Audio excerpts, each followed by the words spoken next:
लंबी जंग बड़ी तबाही लेकर आती है।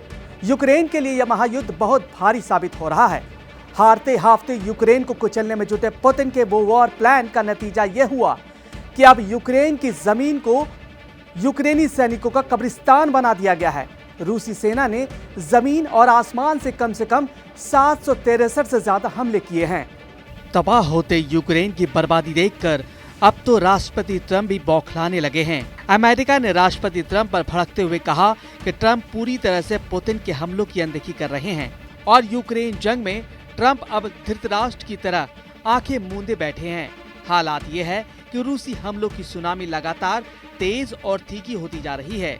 सिर्फ 24 घंटे में ही यूक्रेन के खेरसोन, खार्किव और डोनेस्क में रूसी हमलों में 400 से ज्यादा बड़ी इमारतें भस्म हो गई।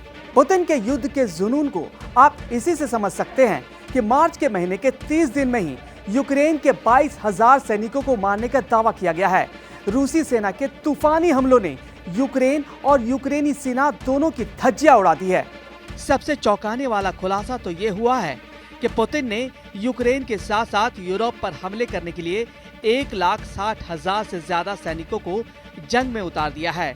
दावा तो यहाँ तक किया जा रहा है कि पहले भर्ती हुए 1,50,000 सैनिकों के अलावा ये अतिरिक्त सैनिक रूसी सेना को बेशुमार ताकत और बढ़त देंगे। जब से डोनाल्ड ट्रंप अमेरिका के 47वें राष्ट्रपति बने हैं, उसके बाद से रूस के यूक्रेन पर हमले कम होने के बजाय बेहद तेज हो चुके हैं। हालात ये हैं कि राष्ट्रपति ट्रंप किसी भी कीमत पर पुतिन के खिलाफ खुलकर युद्ध नहीं करना चाह रहे, जैसा कि अमेरिका के पूर्व राष्ट्रपति बाइडेन कर रहे थे। इधर पुतिन ट्रंप की इस सोच का फायदा उठाते हुए यूक्रेन के ज्यादा से ज्यादा इलाकों पर कब्जा करने में जुटे हैं। यही वजह है कि पूर्वी, दक्षिणी और उत्तरी यूक्रेन पर रूस के हमले बहुत तेज हो चुके हैं। रूसी वायुसेना के सुखोई 35, सुखोई 27, सुखोई 34 और मिग 29 ने यूक्रेन के एयर डिफेंस को तेजी से तबाह करना शुरू कर दिया है। यूक्रेनी सेना के एयर डिफेंस पर ज्यादा से ज्यादा हमले करने के पीछे रूसी सेना का सिर्फ एक मकसद है, यूक्रेनी सेना को अंधा कर देना, ताकि रूसी मिसाइलों और ड्रोन हमलों से यूक्रेन को जबरदस्त हार दी जा सके।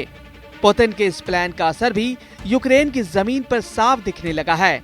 जेलेंस्की ने खुद दावा किया है कि पिछले एक हफ्ते से ऐसी कोई रात नहीं गुजर रही है जब चिंघाड़ते और दहाड़ते यूक्रेनी ड्रोन और मिसाइलें यूक्रेनी शहर को तबाह न कर रही हो।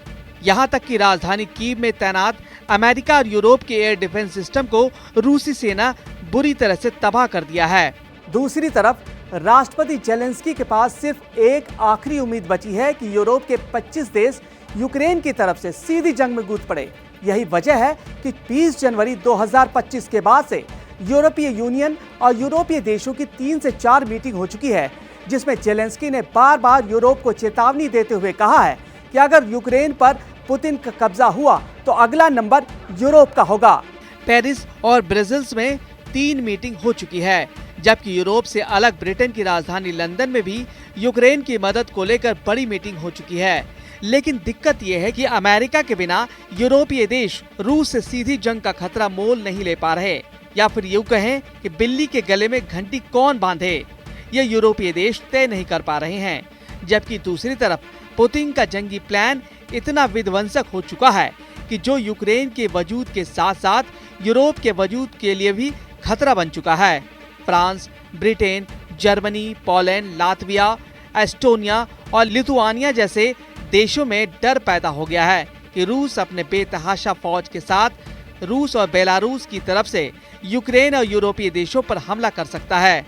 पिछले 24 घंटे में रूस ने यूक्रेन पर किस तरह से हमले किए हैं, जरा इसे भी देख लीजिए। आप रूसी सेना के तूफानी हमलों का इसी से अंदाजा लगा सकते हैं कि यूक्रेन के खार्किव, कुपियांस्क, लीमन, टोरेंस, पश्चिमी रूस के कुर्स्क मोर्चे पर यूक्रेनी सेना को भारी नुकसान हुआ है। 12 घंटे पहले यूक्रेनी सेना की रूसी सैनिकों के साथ 176 मोर्चे पर आमने सामने की जंग हुई, जिनमें पोक्रोवस्क में 64 मोर्चे पर जंग हुई है। रूसी सेना पोक्रोवस्क के पास लगातार आगे बढ़ रही है, जो एक रणनीतिक यूक्रेनी शहर है। पोक्रोवस्क फ्रंट लाइन पर अगर रूस का कब्जा हो गया तो फिर यूक्रेनी सेना की सप्लाई लाइन रूसी सेना पूरी तरह से काट देगी, और अगर ऐसा हुआ तो ये यूक्रेन के लिए बहुत बड़ा झटका साबित होगा। सुमय और निप्रो इलाकों पर रूसी हमले से भारी नुकसान हुआ है। पिछले 24 घंटे में रूसी वायुसेना, रूसी ड्रोन, मिसाइलों ने यूक्रेन के 4000 घरों की बिजली उड़ा दी। उत्तर पूर्वी सुमय क्षेत्र में हुए इन रूसी हमलों से हाहाकार मचा हुआ है। अगले कुछ घंटों में युद्ध की तीव्रता कमजोर होगी या फिर महायुद्ध और तेज होगा, इस पर अमेरिका समेत यूरोपीय देशों का मंथन जारी है।